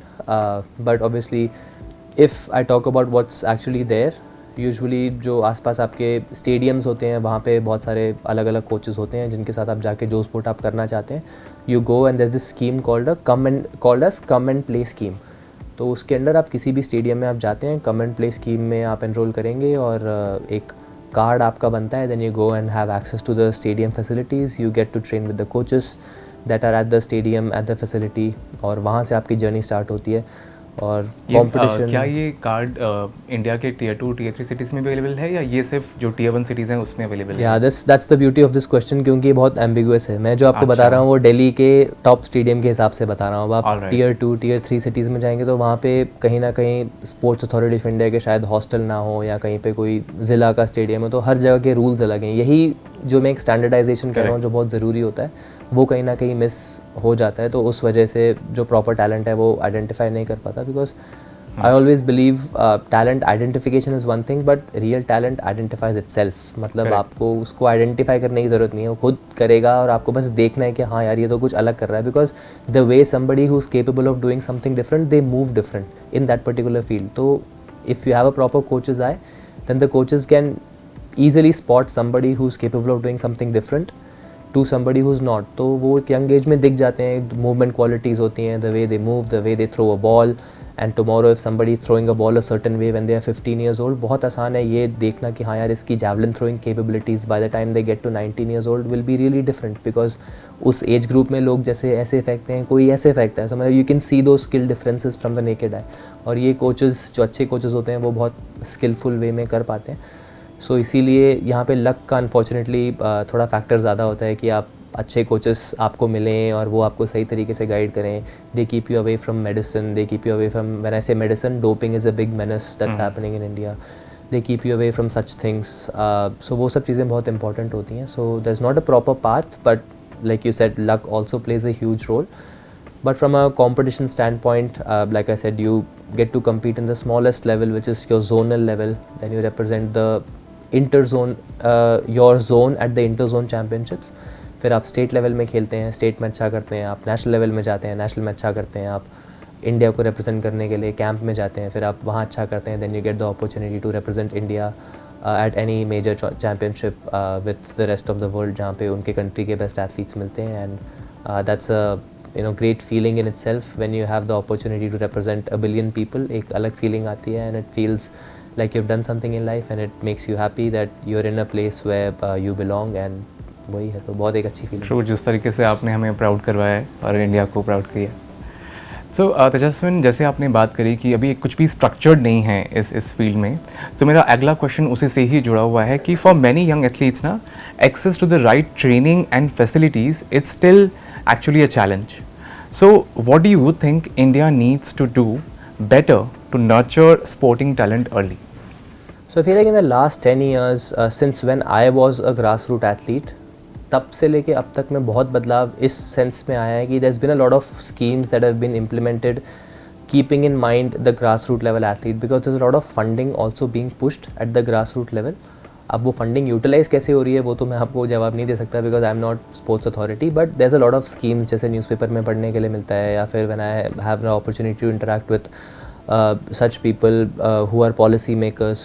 तो intentions are right, there is a lot of schemes that are directed towards the grass root, there is a lot of push towards infrastructure building also at Tier 2, Tier 3 places, cities, क्योंकि there's a vision that India is sharing, which is to try and host the 2036 Olympics. और 2036 में अगर आपने Olympics host करने हैं तो 2028 तक तो आपके पास सारा इंफ्रास्ट्रक्चर रेडी होना चाहिए, और वो बच्चे रेडी होने चाहिए जो 36 में जाके कम्पीट करें.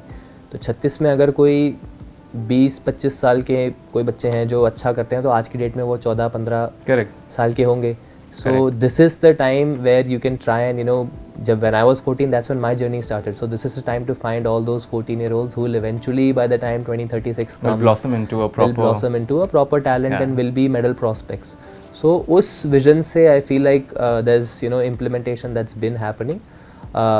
किस level पे हो रहा है वो तो मैं आपको properly बता नहीं पाऊँगा, but there's a lot of push from the top down.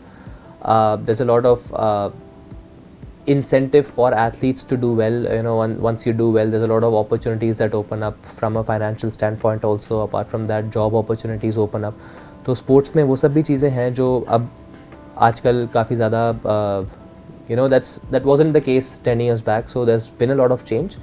But that being said, if we want to compete with the United States, or if we want to compete with the China, मतलब हमारे यहाँ जो 10 साल से हो रहा है वो वहाँ 100 साल से होता आ रहा है. तो that is something, that's the gap that we have to try and bridge in the next 10 years, which realistically I don't know how possible that is to bridge that gap so quickly.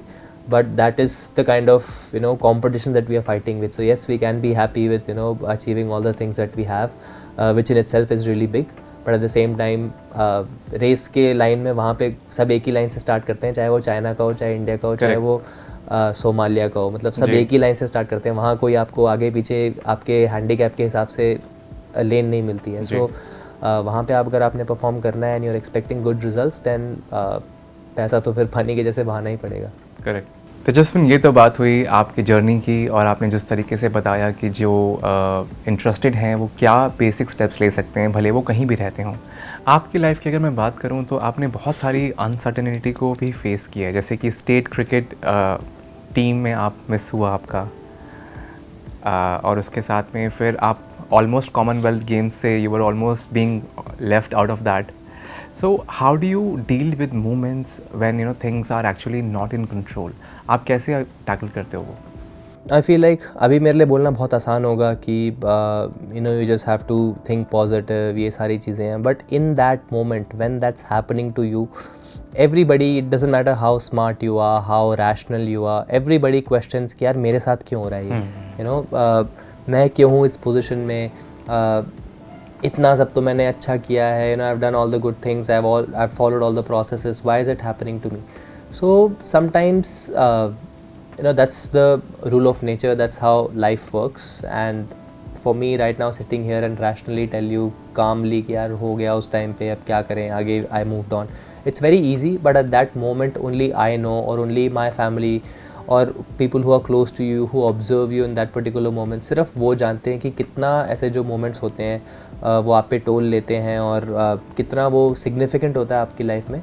But और disappointment सबको होती है, वो सबको उस चीज़ से deal करना होता है, इसमें कोई अलग बात नहीं है और बहुत नॉर्मल है किसी के लिए भी डिसअपॉइंटेड फील करना. आप नहीं फील करते हैं तो फिर आप शायद कोई भगवान का अवतार हैं, तो वो तो बहुत अच्छी बात है. बट सबके लिए बहुत नॉर्मल है फील करना. But I think the real test comes where आप क्या डिसीजन लेते हैं. What do you decide to do from that particular moment, because everybody faces disappointment. तो आप उस पोजीशन में हैं, बिल्कुल सही जगह पे हैं क्योंकि सब उसी जगह पे हैं.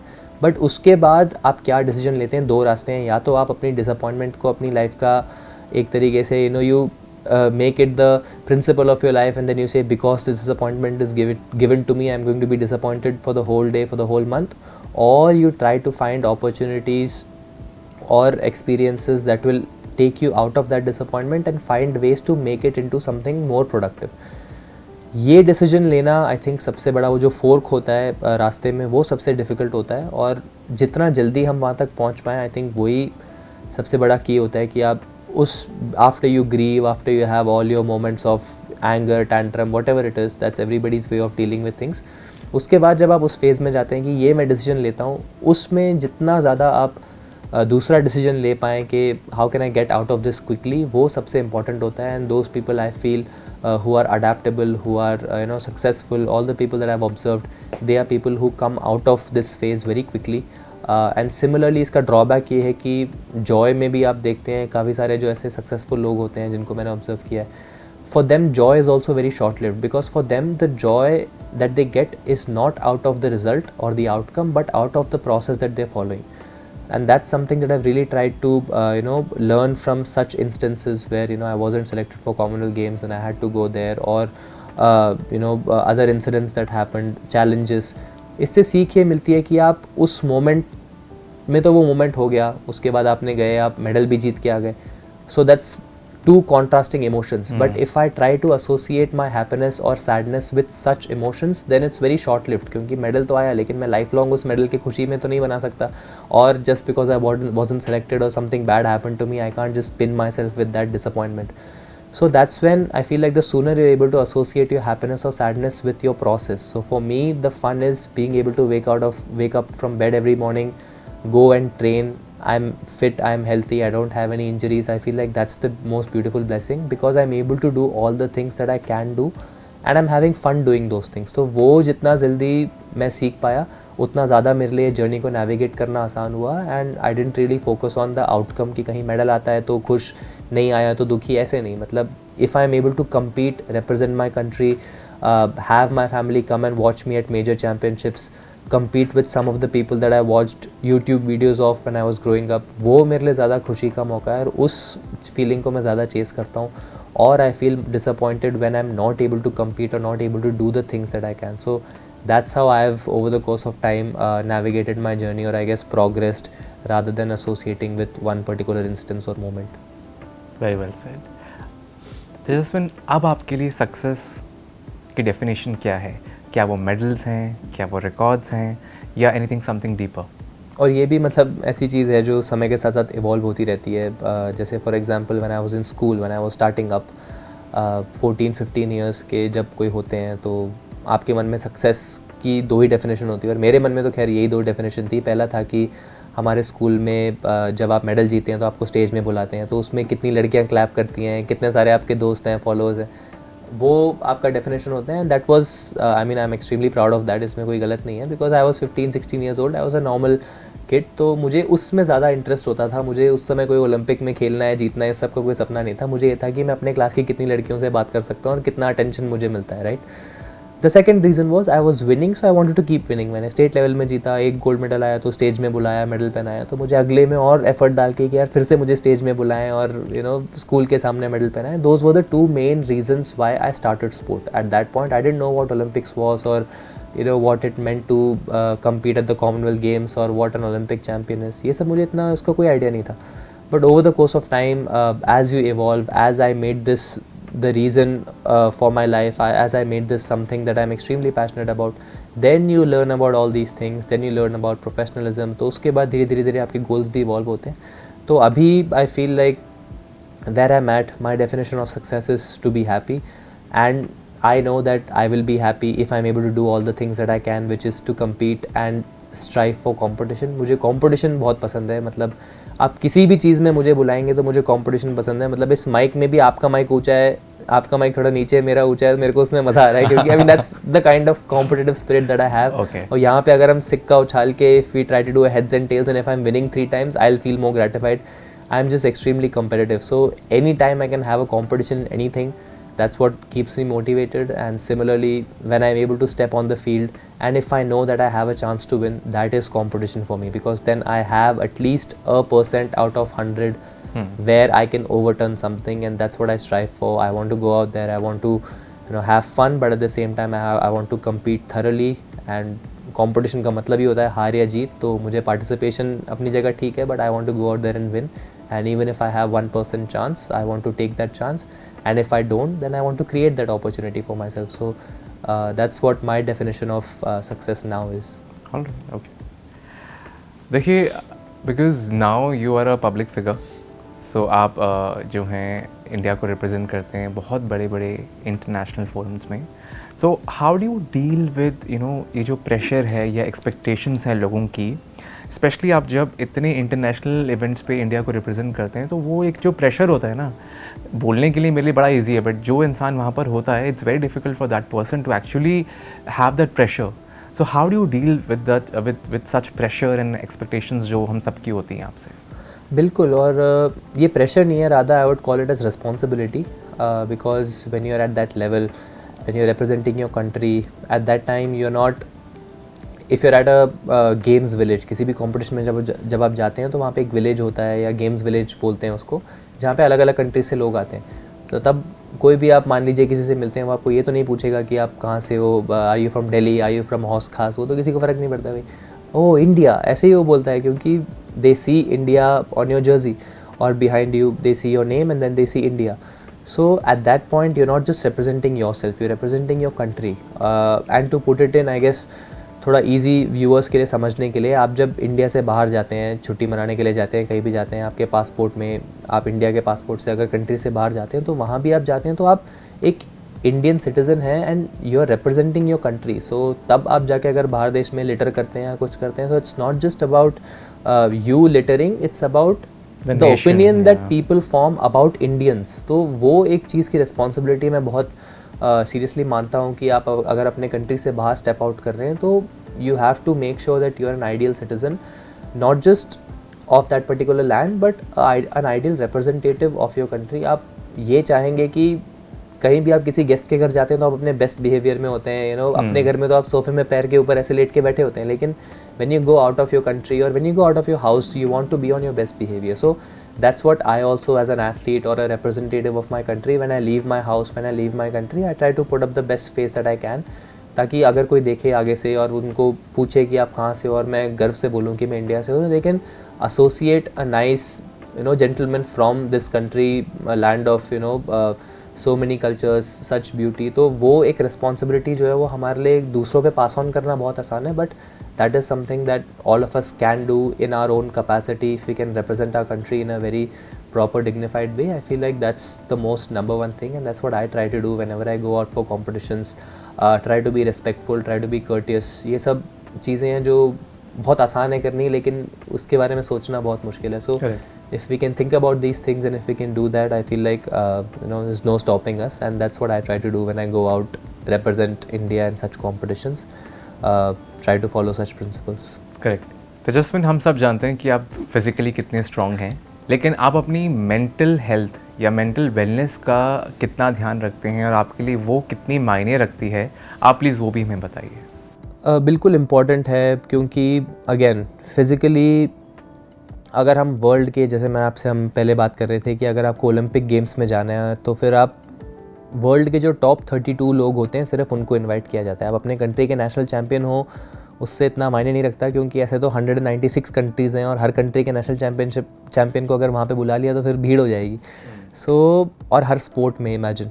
So Olympic Games में there's a ranking system that's followed, and only the top 32 people in the world get an invitation to go to the Olympic Games. Now when you're at that level, obviously everybody is physically very similar. मतलब एक शायद 19 होगा तो दूसरा 20 होगा, लेकिन अगर आप वर्ल्ड के टॉप 32 लोगों की बात करें तो सबके पास सारी सुविधा मिली है, सबको सब कुछ मिला है. नहीं तो आप तुक्के से वहाँ तक तो नहीं पहुँच सकते. आप 200 तक आ सकते हैं लेकिन 32 में तो नहीं आ सकते. तो वहाँ पे in that Olympic final, now out of those 32, only top 8 sit in the Olympic final. If you're talking about the 100-meter race, or if you're talking about a decathlon or a high jump, there's top 12 that actually qualify after going through the elimination rounds. Only 8 or 9 qualify for the finals of any major championship. अब उन 8 लोगों में physically तो कोई, मेरे हिसाब से तो कोई डिफरेंस होगा नहीं, सब बराबर हैं. It's anybody can win on any given day if you're just talking about physicality. So that's when your mentality separates you from the rest of the people, because those who are extremely capable of handling pressure, and for some people, for most people I guess, वो एक तरीके से abnormal होता है, वो normal चीज़ है ही नहीं. It is trainable, but a lot of people are gifted with such abilities to a point where मैं तो कहूँगा, जैसे आपने, मुझे नहीं पता लास्ट डांस डॉक्यूमेंट्री देखी कि नहीं देखी, उसमें माइकल जॉर्डन का वो डॉक्यूमेंट्री है, तो उसमें तो एक तरीके से वो जब बातें करते हैं, Michael Jordan is the greatest athlete of our times. Michael Jordan की बातें सुन के तो लगता है कि एक सीरियल किलर जैसा उनका इंस्टिंक्ट है, जिसके अंदर एक इमोशन को प्रोसेस करने की एबिलिटी नहीं है, जाके उसको बस तहस नहस करना है, दूसरी टीम को हराना है. I feel like those are some traits that extremely elite athletes have, which is they can't associate pain. Imagine हमें थोड़ा सा हाथ में लग जाता है तो हम दुखी हो जाते हैं. Correct. लोग अपना हाथ तोड़वा के, अनिल कुंबले का जॉ टूट गया था और उसके बाद उन्होंने जाके बॉलिंग की थी. So those are all extremely different receptors at that particular moment with adrenaline, your ability to not feel pain. Those things can only happen if you have a level of mental commitment to what you're doing, if your purpose is bigger than your job raking or beating a team. तो वो चीज़ें तो फिर उस moment में आ जाती हैं. और आई थिंक इसको अगर हम लेमैन भाषा में अगर एक्सप्लेन भी करने की कोशिश करें तो इमेजिन अगर आपके घर में आग लग जाए और आपके घर में आपकी छोटी सी बेटी हो, तो चाहे कितनी भी बड़ी आग हो, आप अंदर भागोगे और उनको निकालने के लिए, चाहे कोई भी चीज़ हो, you will try your best. So that's the same thing that athletes have to do, but on a daily basis, because you have to create that fire inside your house every single day if you want to compete at the elite level every day. So that's why it's very very demanding mentally, but at the same time इसीलिए breaks लेना बहुत ज़रूरी है बीच बीच में, to try and stay away from the sport, to try and have other habits. That's why हमने पहले इस बारे में बात किया था कि अगर आपके स्पोर्ट के बाहर भी कोई पर्सनालिटी है, स्पोर्ट के बाहर आप बाकी चीज़ों में इन्वॉल्व हैं, तो वो आपको इन सब मोमेंट्स में कोप करने में हेल्प करता है, and eight the same time उस मोमेंट की इंटेंसिटी को बरकरार रखता है. और रोज़ आपको अगर हाई स्विच आपका अगर ऑन ही रहेगा तो वो ज़्यादा डिफिकल्ट है, रादर देन अगर आप बीच बीच में ऑफ करें और उसके बाद ऑन करें, तो then you are able to get more energy and you are able to channelise your thoughts more clearly. तो आप कैसे करते हैं? You do any journal? आप जर्नलिंग करते हैं, या आप कोई ग्रैटिट्यूड बुक रखते हैं, या आप मेडिटेशन करते हैं, या व्हाट इज? मैं थोड़ा मॉडर्न किस्म का हूँ, तो मुझे टीवी देखना बहुत पसंद है, या फिर talking to people, going and sitting out in cafes, hanging out with family friends, ऐसे ही बातें करना मुझे ये ज़्यादा पसंद आता है. आई हैव ट्राइड मेडिटेशन, मतलब मेरे से इतना होता नहीं है, but I guess when you are on the field that also for me counts as meditation, because I am immersed in my thoughts. I am only thinking about what I have to do at that particular moment. So वो भी एक तरीके का meditation है. So I count that as meditation, but for me to sit and आँख बंद करके बैठना मेरे लिए बहुत difficult है, एक जगह पे momentarily still रहना. Everybody has their ways of doing these things. मेरे लिए यही है कि I hang out with family, doing certain things, watching TV. वो मेरे लिए एक meditative feeling होता है. Staying away from my phone, staying away from social media for some time. That really helps, because as somebody who's competitive, आप social media में भी उन्हीं लोगों को follow करते हैं जिनसे आप कुछ सीख पाएँ, बेहतर हो पाएँ. And you see people always trying to jump high, jump far, then you're like, अरे यार इसने तो 1 घंटा ज़्यादा कर लिया मेरे से, चलो जाके एक बार करके आते हैं. So you want to stay away from such things, especially if you're in a recovery week or if you're trying to take risks. So तेजस्विन, ये तो आपकी बात हुई फिजिकल हेल्थ, मेंटल हेल्थ की. अगर मैं आपकी पर्सनल लाइफ की बात करूँ, अगर मैं आपके फादर की बात करूँ, तो you lost him at a very young age because he had blood cancer. How did that experience shape your outlook on health and mental strength, both as an athlete and as a person? I mean, this happened when I was in 10th standard, and obviously वो एक ऐसा moment होता है किसी भी इंसान के लिए जब it feels like आपके सर के ऊपर से एक साया चला गया. It's like branch or a tree that now you're just a part of. आप एक छोटा सा फल नीचे साइड में गिर गया है, but वो पेड़ कट गया. So it feels it's a very hard feeling for anybody to grasp, especially in my case, since I was in 10th at that time. थोड़ा बहुत सबका एज और मैच्योरिटी अलग अलग होती है, तो उस टाइम पे मुझे I didn't exactly know the gravity of that situation because things were, I mean still ऐसा नहीं था कि मतलब मुझे बहुत कुछ फील हो रहा था. Yes I was emotionally, I didn't know how to process my feeling, I guess that's the right word.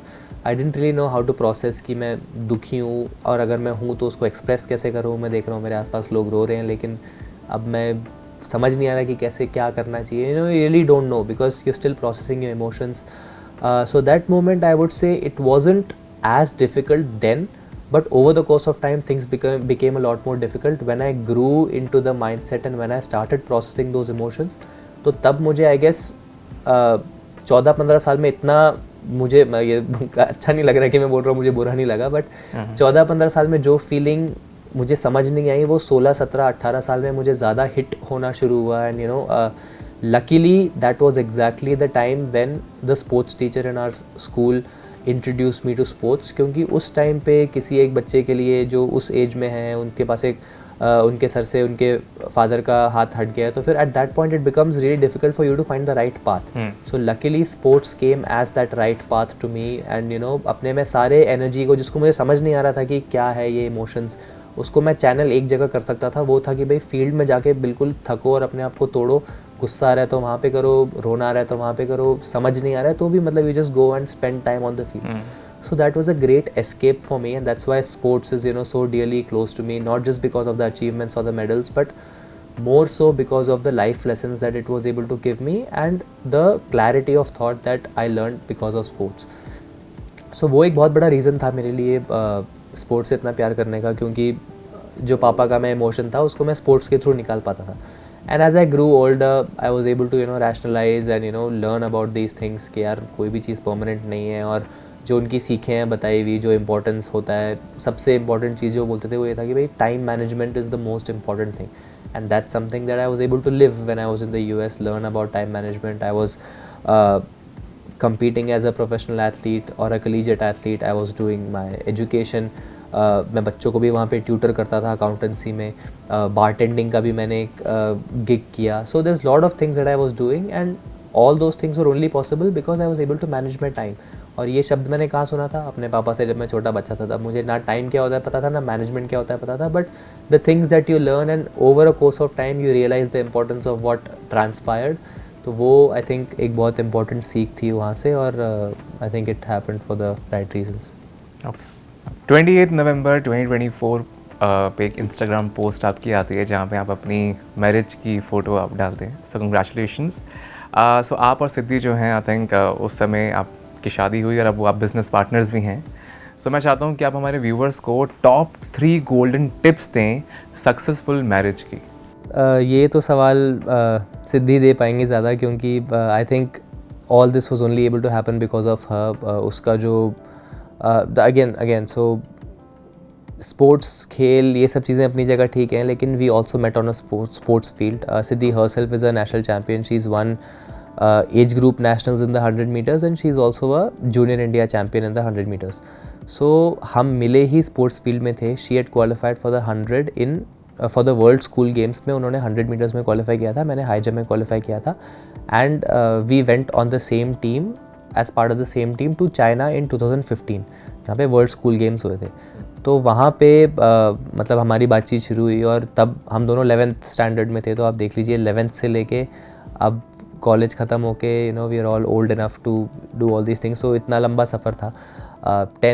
We dated for 9 years, mostly virtually because I was studying outside, she was studying in Pune. फिर उसके बाद वो UK में गई थोड़े साल पढ़ने के लिए. So there was a lot of circling around that was happening, but उसके बावजूद भी अगर यहाँ पे हम हैं साथ में, and then now if you're able to get married, I feel like all credit goes to her because she was committed. और उसने एक क्या कहते हैं, मतलब मेरे पैर को से पकड़ के छोड़ा नहीं उसको कि भाई कहीं नहीं जा रहे हो तुम.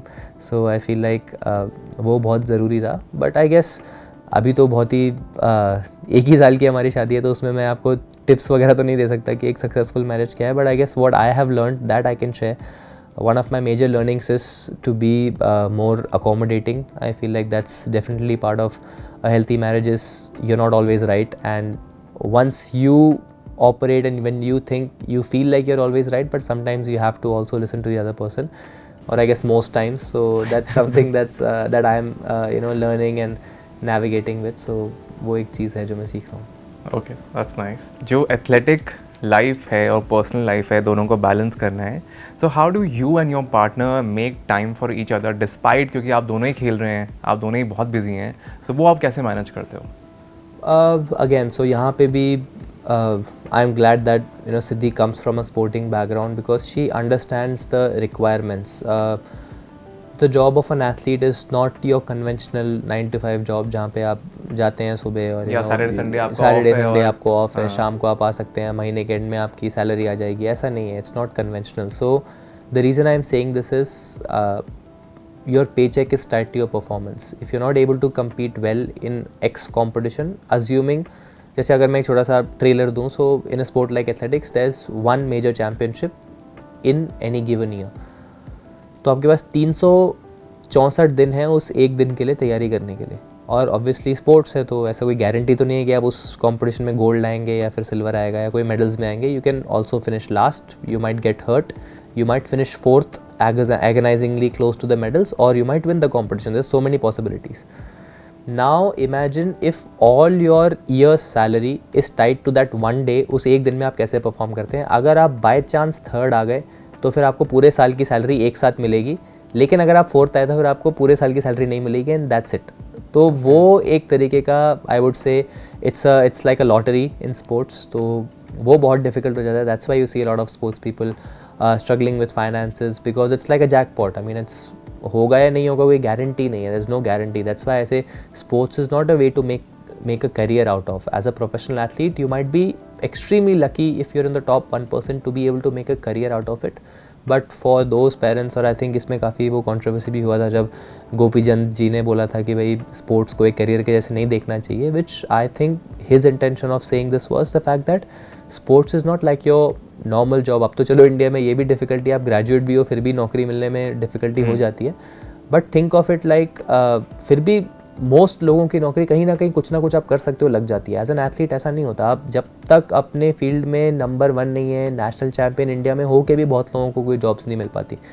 So from that aspect it becomes extremely difficult and competitive. It's very very narrow. So the point that I'm saying all this is, since she comes from a sporting background, she understands the difficulty that an athlete has to face with respect to outcome. तो कोई certainty नहीं है, तो इसीलिए if I have to train one morning at 5 AM then I have to do it, and if I don't have time for her or if I'm having to leave the house at 4 AM I will leave the house, and she understands that. और वो क्योंकि एक partner understand करता है तो दूसरे के लिए भी आसान होता है वो चीज़ करने का और उस चीज़ में उसका ट्रस्ट होने का. And sometimes if I have to come late, very late at night, it does happen. But the best part is, since she's also an athlete, she can also come with me to the track, और वहाँ पे भी वो कभी कभी आती हैं और बैठ जाती है, और मतलब she's also able to do her training while I'm doing my own thing. So that also adds to the. मुझे लगा आप कह रहे हो कि वो ट्रैक पे आते हैं वहाँ पे लड़ लेती हैं. नहीं, वो भी होता है कभी कभी. अच्छा. तो वो भी मतलब हिस्सा है. तो वहाँ पे आई थिंक ये एक और एक चीज़ नई मैं सीख रहा हूँ कि जब घर की लड़ाई को बाहर उसको कैसे लड़ा जाए, क्योंकि फिर बाहर किसी को दिखाना नहीं है कि लड़ाई है, लेकिन खुद में लड़ाई है. सो that's also a huge learning experience, I guess. Okay. So आज आपने बहुत सारी बातें जो हैं अपने पर्सनल लाइफ के बारे में, आपके फिजिकल हेल्थ के बारे में, आपके मेंटल स्ट्रेंथ के बारे में बताई, but I think the last we will end this podcast with a quick rapid fire. तो आप उसके लिए रेडी हो? हाँ. अर्ली मॉर्निंग वर्कआउट और late night training? Late night training. Okay. Protein shake और traditional Indian breakfast? Protein shake. नहीं बिल्कुल sorry, traditional Indian breakfast. Okay.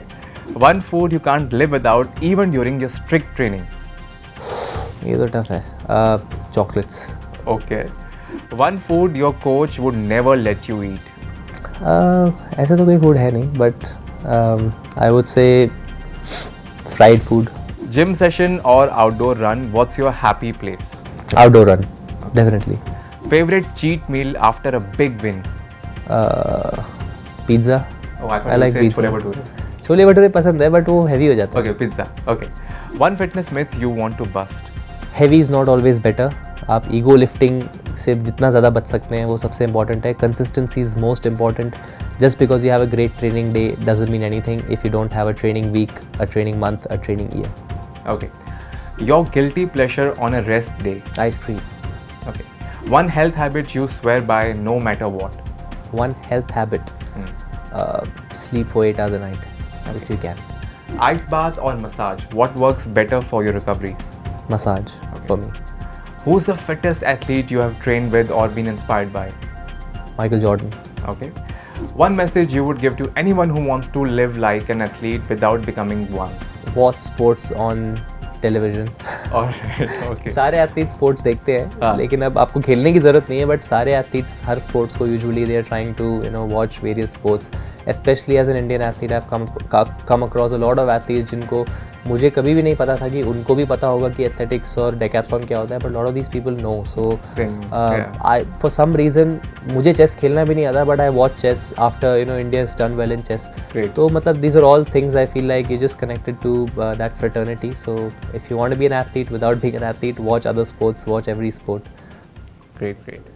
Thank you so much कि आप आए. आपने अपने बहुत सारे इंसाइट्स हमारे साथ में शेयर करी. आपने ये बताया कि फ़िज़िकल फिटनेस के साथ साथ में मेंटल स्ट्रेंथ का होना कितना ज़रूरी है और आप किस तरीके से रिजेक्शंस, प्रेशर को डील करते हैं. आपने अपने मैरिज के बारे में बताया और वो गोल्डन टिप्स भी थोड़े से दिए हमारे साथ में. So thank you very much. अगर आपके भी कोई भी क्वेरीज या डाउट्स हैं and if you also want to be an athlete, you can actually ask us in the comment section. और ऐसे और इंटरेस्टिंग और इन्फॉर्मेटिव पॉडकास्ट के लिए आप हमारे चैनल ओनली माई हेल्थ को सब्सक्राइब कर सकते हैं. और अब आप व्हाट्सएप पर भी हमारे साथ में जुड़ सकते हैं. स्क्रीन पर दिखाए जा रहे बारकोड को स्कैन करें और पाएँ हेल्थ और फिटनेस से जुड़ी हर विश्वसनीय जानकारी. And I am gonna see you in some other nice informative podcast.